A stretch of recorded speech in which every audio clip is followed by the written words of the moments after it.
Bonjour et bienvenue sur cette chaîne de tricot, moi c'est Jeanne et aujourd'hui c'est le 18e épisode de mes podcasts tricot où je vous parle de mes projets en cours, ceux que j'ai récemment terminés et ceux que j'aimerais commencer dans les jours ou semaines à venir.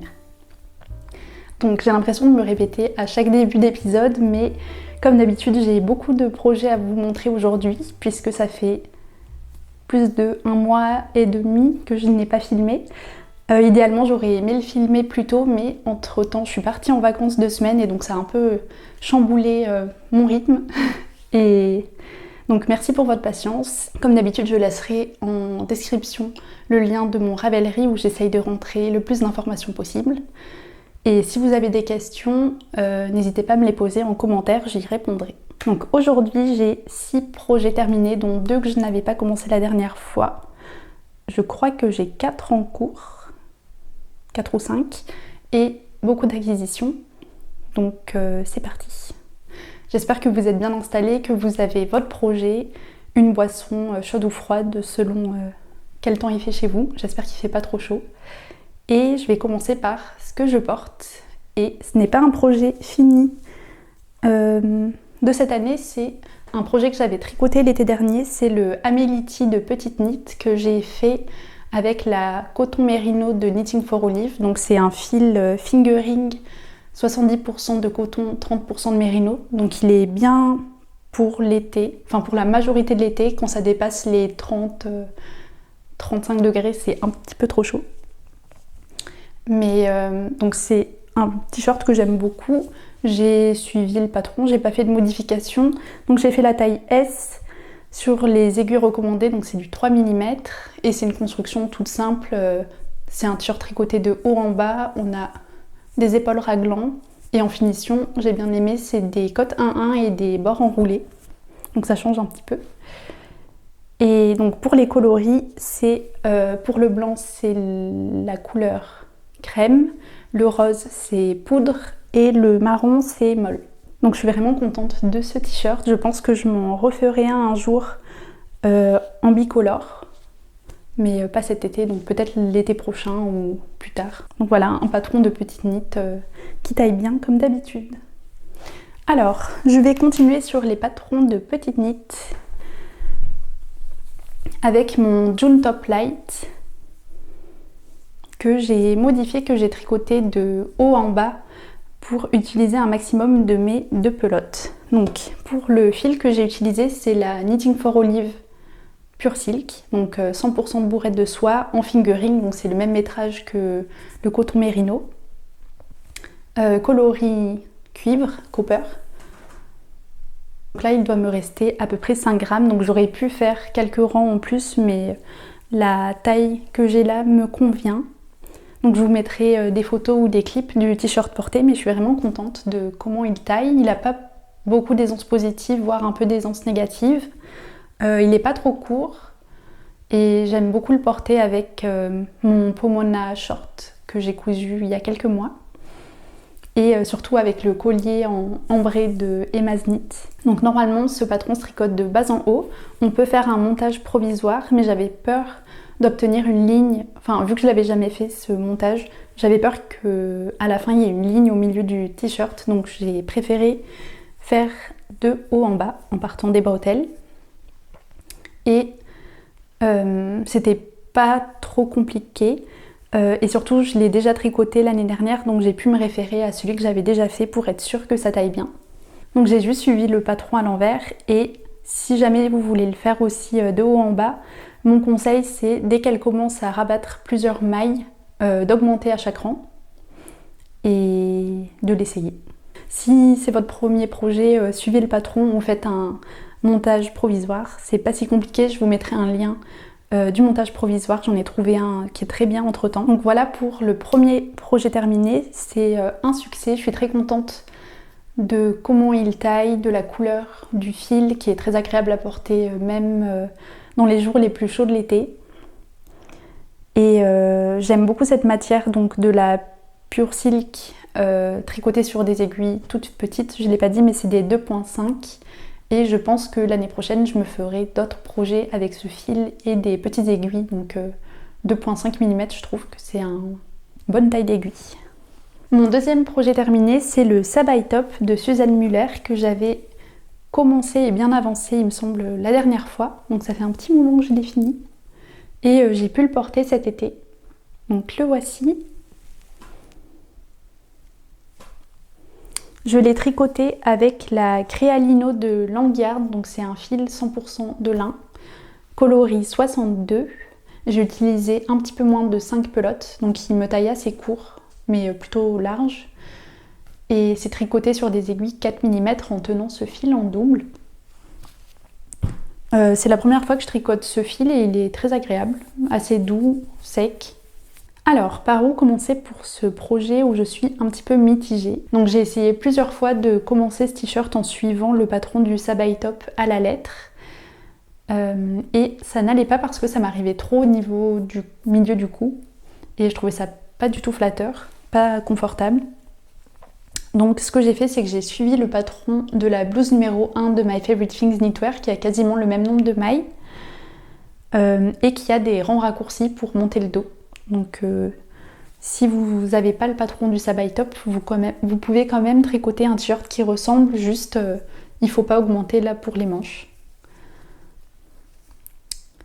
J'aurais pu rajouter plus de rangs raccourcis parce que je trouve que ça m'arrive quand même assez haut. Bon, après c'est un col bateau donc c'est censé ne pas être très arrondi, très décolleté comme ici. Enfin c'est pas décolleté mais vous comprenez ce que je veux dire. Et le deuxième problème, c'est que quand je le porte, il a tendance à glisser vers mon cou, enfin les épaules glissent un peu et du coup ça fait un pli dans le dos qui est pas très flatteur non plus. Donc je sais pas si c'est lié à mon choix de fil, ce problème de pli dans le dos, ou si c'est juste le patron qui est pas fou. En tout cas c'est clairement pas mon tricot d'été préféré. J'aime bien la couleur, théoriquement j'aime bien cette coupe, mais ça n'a pas fonctionné avec ce fil. Donc je l'ai quand même porté quelques fois, ça va, je peux le porter, mais vu que j'ai déjà beaucoup de tricot, je sais pas si je le garderai. Le troisième projet terminé, c'est un que je n'avais pas commencé la dernière fois. Je l'avais juste mentionné à la fin de la vidéo parce que je venais d'acheter le fil. Je l'avais pas encore reçu. Et donc c'est le sarong bag de iGeoKnit. Donc le voici. Je l'ai tricoté avec le même fil que le Sabai Top. Donc c'est la Crealino de Langyard coloris 39. C'est le même coloris qu'a utilisé la designeuse pour un de ses sacs. Je me suis dit que c'était une couleur assez neutre et je pense qu'elle sera simple à porter avec les jeans que je porte quasi toute l'année. Et donc c'était vraiment un projet rapide, hyper engageant. Je ne l'ai pas encore porté parce qu'entre temps je suis partie en vacances et il est un petit peu lourd pour... Enfin comme tote bag, j'ai juste pris un sac en tissu parce que lui c'est pas le plus compact. Mais sinon j'ai hâte de le porter, je suis très contente du rendu. Donc si vous voulez en savoir un peu plus sur la construction, on commence par la base sur des aiguilles 4 mm. Donc le fil est tenu triple, je sais plus si je l'ai mentionné. Et on fait un point de lin, ça s'appelle, qui ressemble beaucoup à un point de riz, mais qui utilise des mailles glissées, donc ça fait qu'il est plus solide. Donc ce qui est bien pour la base d'un sac. Et de l'autre côté, ça donne ça.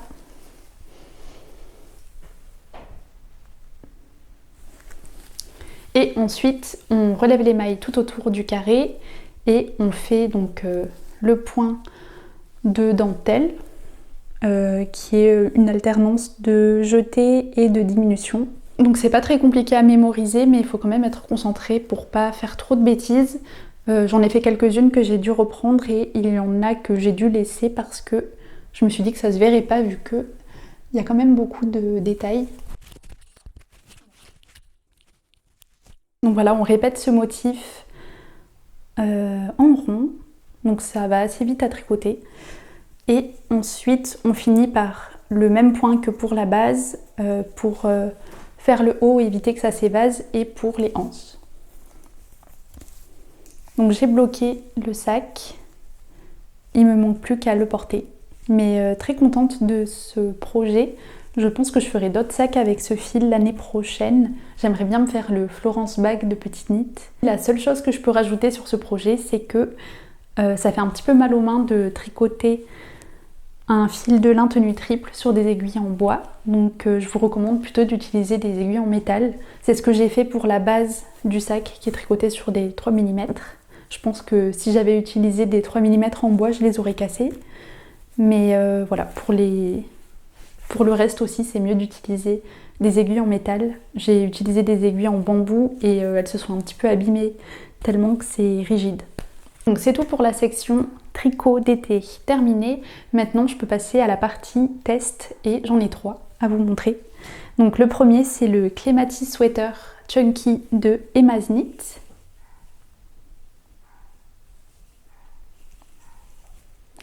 Donc c'est son fameux patron avec la patte de boutonnage en diagonale. C'est son 3e patron de cette série. Le premier qu'elle a fait, c'était le Clématis Sweater, donc avec un fil plus fin et moins d'aisance positive.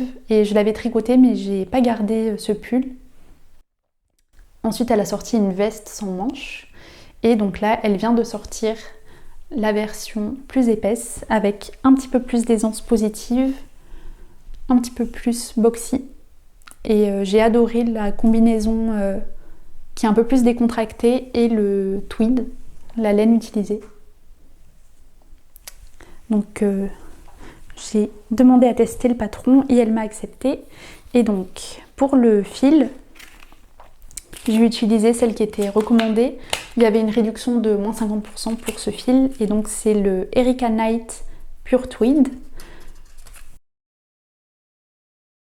Et c'est le coloris 4741. Il y a des petites touches de rouille et de beige. Ce fil est assez rustique, un peu piquant. Et j'ai tenu ce fil avec le Silky Kid de Kremke, coloris chocolat, je crois. Mais j'ai pas trouvé le reste de ma pelote. Je pense que j'avais un reste. En tout cas, le mohair est hyper doux. Il fait pas trop de poils, il pèle pas. Donc je recommande le mohair de Kremke si jamais vous voulez tester d'autres marques. Et donc voilà le Clématis. Bien entendu, je ne l'ai pas encore porté parce qu'il fait beaucoup trop chaud pour porter un pull épais comme ça. Mais je suis contente, j'ai hâte de le porter cet automne et cet hiver. C'est dans ma couleur préférée, le marron chocolat. Et j'aime bien comment taille ce pull, je suis vraiment pas déçue. Donc on a une construction assez classique, épaule tombante, enfin classique non, parce qu'il y a la patte de boutonnage en diagonale, mais c'est juste des épaules tombantes. Pour les manches, on a des diminutions tout le long et à la fin on a des diminutions plus fréquentes pour faire un petit effet manche-ballon. Les finitions, c'est des cottes 1-1 avec des rabattages tubulaires pour toutes les finitions, y compris la patte de boutonnage. Et justement pour la patte de boutonnage, donc c'est hyper bien expliqué, il y a un schéma dans le patron qui explique comment faire. Et pour la décaler, donc c'est des augmentations d'un côté et des diminutions de l'autre côté, donc c'est rien de très compliqué et ça fait qu'on ne s'ennuie pas trop en tricotant le corps. Donc voilà pour le gros de la construction. J'espère que j'ai pas trop oublié des choses, mais si jamais ça vous intéresse, j'en parlais dans mon dernier podcast, donc c'était peut-être un peu plus frais dans ma tête à ce moment-là, parce que là ça fait plus d'1 mois que je l'ai fini. Et je viens tout juste de rajouter des boutons, donc je suis trop contente de les avoir trouvés. Je les ai achetés au Portugal dans la boutique Rosa Pomar à Lisbonne.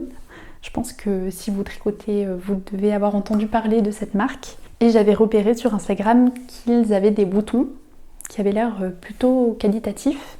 Donc j'ai demandé à les regarder. Il faut demander si jamais vous allez dans cette boutique. Ils sont en arrière-boutique, donc n'hésitez pas à leur demander. Et donc j'ai été trop contente parce que j'ai trouvé exactement les boutons que je cherchais, c'est-à-dire des boutons déjà de la bonne taille et plutôt marron foncé avec des petites touches de beige qui rappellent les tweeds du pull.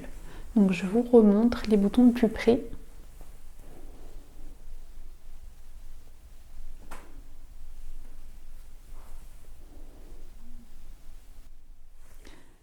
Donc je pense que j'ai rien oublié pour ce projet.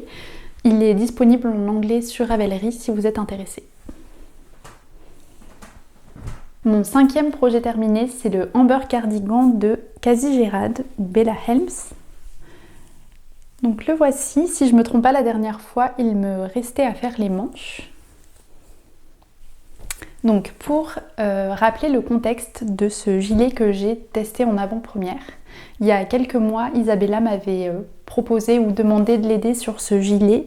Je pense qu'elle manquait un petit peu de confiance en elle pour ce patron qui est qui a l'air en tout cas un peu plus complexe que ce qu'elle a déjà sorti. En soi, il n'y a rien de très compliqué, mais donc j'ai accepté avec plaisir de l'aider. En échange, donc, la laine m'a été offerte, c'est Isabella qui l'a achetée, il me semble. Donc j'ai utilisé la même laine qu'Isabella pour sa première version et j'ai pas du tout été originale pour le choix du coloris. Je suis partie sur du beige, déjà parce que je me suis dit que ce serait plus portable, pour mettre en avant aussi la texture, et je pense que j'étais un peu inspirée par la version du Artisan Cardigan de Jessica de Whose Twins Who Knits. Donc je tiens un fil de péruviane de fil Collana, c'est 100 mètres 50 grammes, donc c'est un fil d'épaisseur d'écaille, et j'ai pris le coloris Marzipan, donc c'est 977. C'est un beige assez neutre qui tire pas vers le jaune ou le gris, ou le rose. Et pour le mohair, c'est celui de Knitting for Olive, et j'ai pris le coloris poudre, qui pour le coup lui tire un petit peu vers le rose.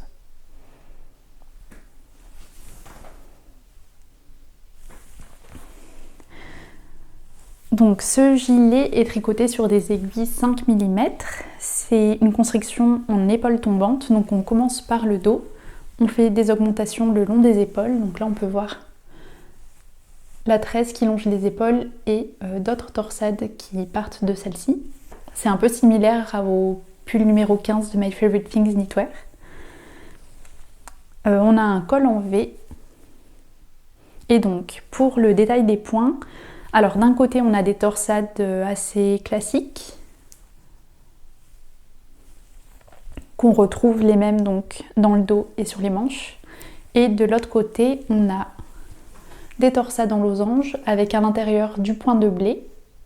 Sur les manches on a ces mêmes torsades et du point de blé, et dans le dos on a juste du point de blé. En finition on a des cottes de 2 pour les manches et le corps, et on a un rabattage tubulaire pour les cottes de 2, donc c'est normalement rabattage tubulaire c'est pour les cottes 1-1, et donc j'ai suivi un tutoriel que je mettrai en lien de mon projet Ravelry. Et pour la patte de boutonnage c'est du tricot double, et là j'ai suivi le tutoriel de Handmade by Florence sur YouTube. Et donc là aussi j'ai trouvé des boutons chez Rosa Pomar à Lisbonne, et je suis trop contente de ce que j'ai trouvé. Je vous les montre de plus près. Ils sont un peu plus clairs que ceux du Clématis, et ils ont des speckles argentés qui rappellent la couleur du gilet. Donc sinon, pour revenir sur la coupe du gilet, il est censé avoir pas mal d'aisance positive, et pour contrer ça, Isabella recommande de le tricoter un peu plus court que ce qu'on a l'habitude. Et je suis plutôt contente de comment il taille. Donc lui pareil que pour le Clématis Sweater, je n'ai pas encore eu l'occasion de le porter parce qu'il fait trop chaud, mais globalement je suis très contente de ce projet et j'ai hâte d'avoir l'occasion de le porter cet hiver. Le dernier projet terminé, c'est un autre test, et c'est le Siro Sweater de Morika Knits. Donc j'avoue que j'avais pas prévu de tricoter un 3e pull cet été, mais j'ai été contactée par Kate pour tester ce patron et j'ai accepté avec plaisir. Donc le voici. C'est un pull en jersey tout simple. Il était en train de bloquer, donc il est à moitié mouillé encore. Mais il est donc tout simple avec de très longues côtes et des fentes pour le corps et les manches. Et donc il paraît tout simple comme ça, mais j'ai quand même appris 2 ou 3 nouvelles techniques sur ce patron, donc j'étais vraiment contente de tester pour Kate, qui est connue pour moi pour des patrons simples mais avec de très belles finitions. Donc par exemple, comme nouvelle technique, la première étape c'est de faire un montage provisoire au milieu du dos, donc ici. on fait un montage provisoire et en fait on tricote le haut de bas en haut. Donc on fait des diminutions le long des épaules et là c'est des diminutions décoratives. Alors, est-ce qu'on les voit ici? Elles sont là. Donc là on a des diminutions décoratives le long de l'épaule. Donc ça c'est une nouvelle technique que je ne connaissais pas non plus. Ensuite on a des rangs raccourcis en haut du dos, je pense, de chaque côté pour former le haut des épaules. Ensuite, c'est à peu près une construction d'épaule tombante classique. Donc on fait l'épaule droite, l'épaule gauche, on fait le devant. On a des augmentations pour l'emmanchure. Et ensuite, on joint en rond.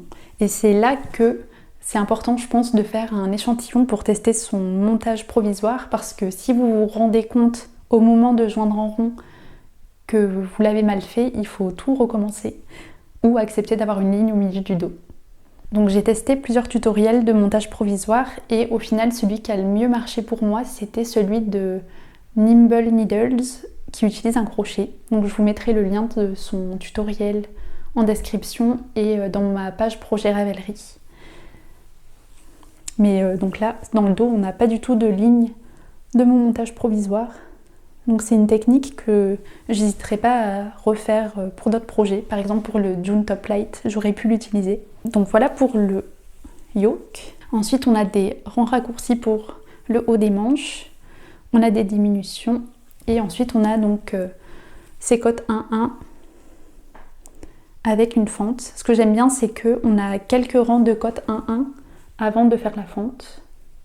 Et on a un rabattage tubulaire, donc avec les 2 rangs de tricot double. Donc c'est la même chose pour le corps.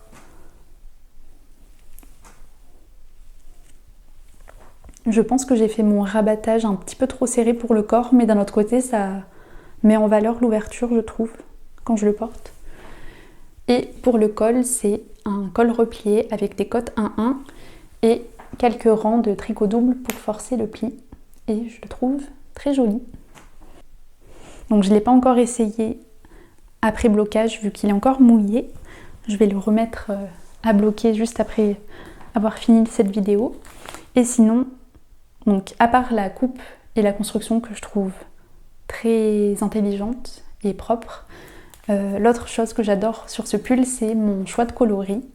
Donc la laine a été offerte pour ce test. Et donc j'ai tenu un brin de Pernilla de Filcolana. Donc c'est un fil un peu plus fin que la péruvienne, mais c'est 100% de péruvienne Highland Wool aussi. Donc c'est 175 mètres pour 50 grammes. C'est du sport, un peu plus épais que du fingering. Et j'ai utilisé le coloris 357. Je crois que c'est Sienna ou Sumac. Et pour la Tilia, c'est le coloris 350.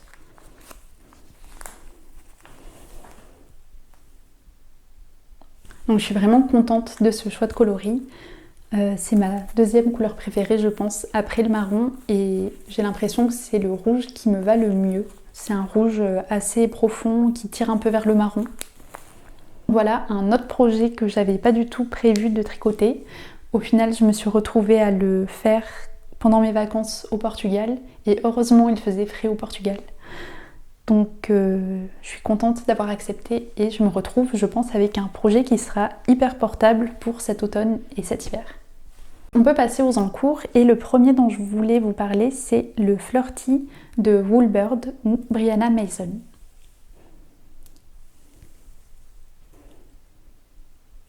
Donc là aussi j'ai été inspirée par YouTube et Instagram pour tricoter ce petit t-shirt inspiré de la pointelle. Donc celui-ci je le tricote avec la Knitting for Olive Pure Silk coloris Beauty. C'est un blanc qui tire un peu vers le gris.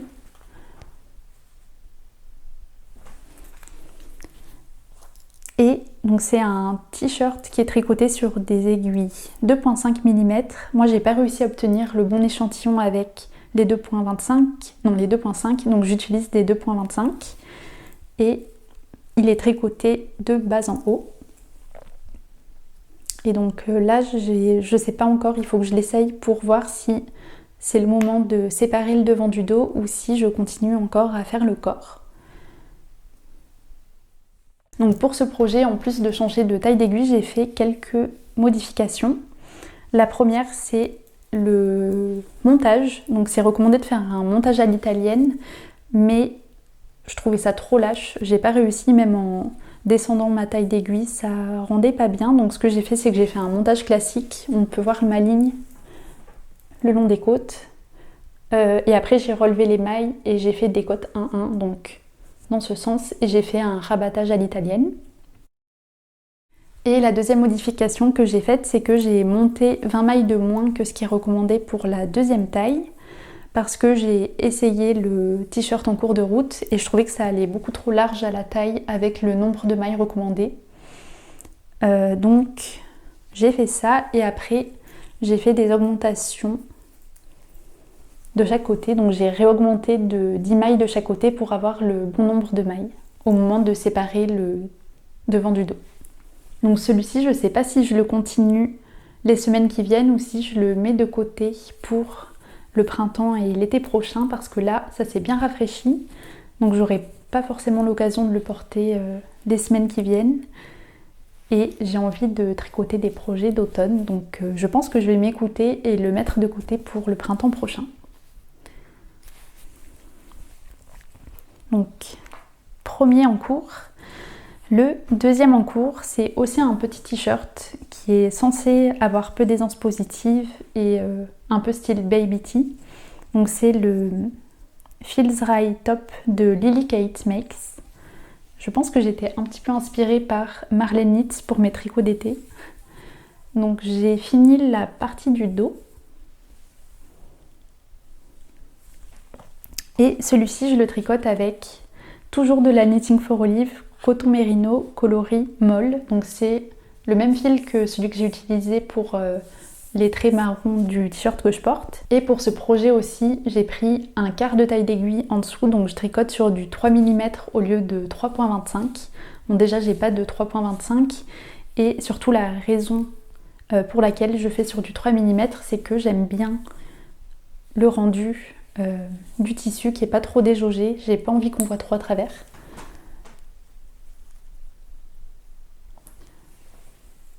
Donc faut que je l'essaye et que je remesure mon échantillon pour être sûre de mes calculs et que ça taille pas trop petit. Mais voilà, je tente avec des aiguilles plus petites. Donc je peux pas trop vous parler de la construction encore vu que j'ai juste fait le haut du dos. La seule chose que je peux dire, c'est que déjà les rangs raccourcis sont intéressants puisque ils sont de part et d'autre du haut du dos et donc ça vient former les épaules. Et donc ça fait un petit décolleté là pour le cou. Et on a des augmentations de chaque côté pour les emmanchures. Donc c'est la première fois que je tricote un patron de Lily Kate Makes et j'ai entendu qu'il taillait très bien. Donc pour l'instant, en effet, ça a l'air d'être bien pensé et j'ai hâte de voir ce que ça donnera. Donc c'est tout pour ce petit morceau de t-shirt. Il me reste 2 projets en cours et je voulais vous montrer d'abord ma paire de chaussettes toute simple que j'ai montée pour mes vacances au Portugal. C'est surtout parce qu'on allait à un festival et je trouve ça pratique d'avoir une paire de chaussettes pour glisser dans son sac banane. Et voilà, ça prend pas de place, ça demande pas trop à réfléchir. Donc c'était un projet purement pour les vacances. Et donc je suis le patron I'm So Basic Socks de Summerly. J'ai monté 64 mailles, donc c'est la 2e taille. Et j'utilise un reste de ma pelote de Zoberball que j'avais acheté à Brighton l'été dernier. Donc c'est les pelotes qui changent de couleur.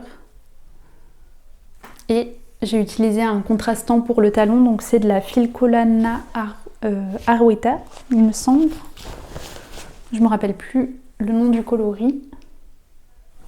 Et donc, j'ai pas fini la première paire parce que ce que je vais faire, c'est tricoter jusqu'à ce qu'il me reste plus de fil. Et dans l'idéal, j'aimerais bien les offrir à Jules, donc on va voir si j'arrive à faire une taille 41, 42.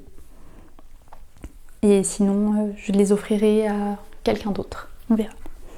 Et le dernier en cours, c'est un que je n'ai pas avancé depuis un moment et que je vous avais pas montré sur ce podcast. C'est le Stripe Overload Cardigan de Spectacle Streak. Donc j'ai fini le col et j'étais en train de faire les augmentations pour le raglan. Et là, vu qu'il a été en pause pendant un moment, je me suis demandé si j'avais vraiment envie de le tricoter et je suis plus très sûre. J'aime toujours les couleurs, mais je me demande si le Olga Jacket serait pas plus portable pour moi. Donc je sais pas, laissez-moi en commentaire votre avis, ça pourra peut-être m'aider à prendre une décision. Donc celui-ci à la base, je devais le faire en plus en cale avec Morgane de Couture Pourpre, que j'ai abandonné cet été parce que j'étais prise par mes tests. Et vu que je suis plus trop sûre si je veux le continuer, c'est peut-être bien d'avoir fait une pause et pris du recul sur ce projet. Donc aidez-moi. Et je vous ai pas rappelé la laine que j'utilisais, donc c'est encore une fois la Peruvian Highland Wool. C'est un épisode Knitting for Olive et Filcolana, désolée. Donc Peruvian Highland Wool, je me rappelle plus des coloris.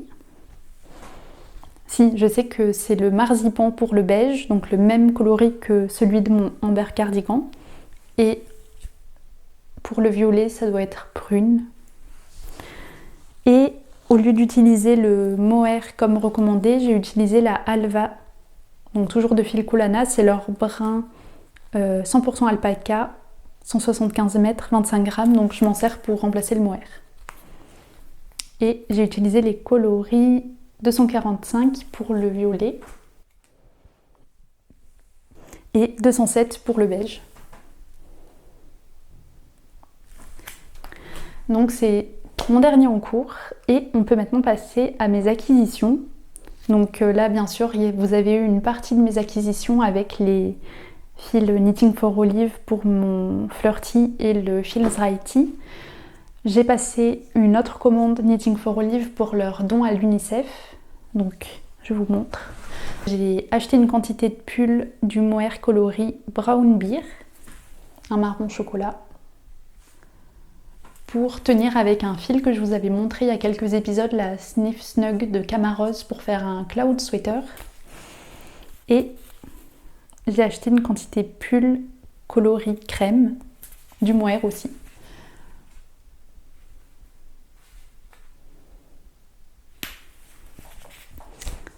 Je vous dirai plus tard pour quel projet. Depuis la dernière fois, j'ai aussi reçu mon kit d'aiguilles Chiagu en bambou. Donc le voici. C'est des aiguilles interchangeables. J'ai pris la petite taille pour pouvoir tricoter les manches. Et donc les câbles sont blancs et ils tournent sur eux-mêmes. Donc j'étais pas très satisfaite de mes aiguilles Knit Pro pour la jonction entre les câbles et les aiguilles. Et là en effet la jonction est parfaite. Les câbles sont hyper agréables, ils n'ont pas de mémoire de forme. Je trouve le seul reproche que je pourrais faire à ce kit, c'est que je trouve les aiguilles un peu moins lisses et un peu moins glissantes que les Knit Pro. Et aussi, j'ai remarqué quand je serrais mes aiguilles sur les câbles que la jonction entre cette partie métallique et le bambou pouvait se dévisser un petit peu, donc ça a l'air pas hyper solide. Et la pochette est pas très jolie, mais bon, ça c'est pas très important. Et j'ai une dernière acquisition pour finir sur une bonne note. J'ai été contactée par Marlène Nitz qui travaille dans une boutique de laine dans sa ville à Marbourg en Allemagne. Donc la boutique c'est Strickefei Bait et elle m'a proposé de m'envoyer de la laine pour un projet de mon choix. Donc trop contente parce que si vous regardez mes vidéos, vous savez que Marlène c'est une grande inspiration pour moi. Et donc j'ai choisi ces pelotes. Donc c'est la Bio Shetland de BC Garn. Il me semble que c'est un fingering, donc 280 mètres pour 50 grammes dans le coloris 36. Donc elle est assez rustique et je ne l'ai jamais testée, donc j'étais contente de pouvoir tester une nouvelle laine. Et avec ça bien sûr le mohair que vous connaissez tous, la Knitting for Olive coloris Pomegranate.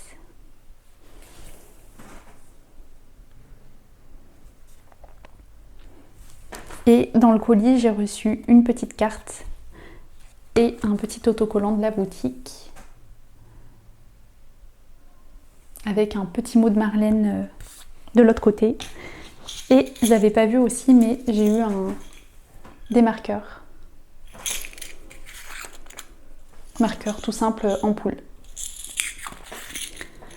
Donc je vous partagerai mes plans pour les tricots d'automne très bientôt, j'espère. Et je vais aussi sûrement vous partager un vlog des boutiques de laine du Portugal et ce que j'ai ramené du Portugal parce que j'ai ramené des laines bien sûr. En tout cas, merci beaucoup d'avoir regardé cette vidéo jusqu'ici et d'ici la prochaine vidéo, je vous dis bon tricot et à bientôt.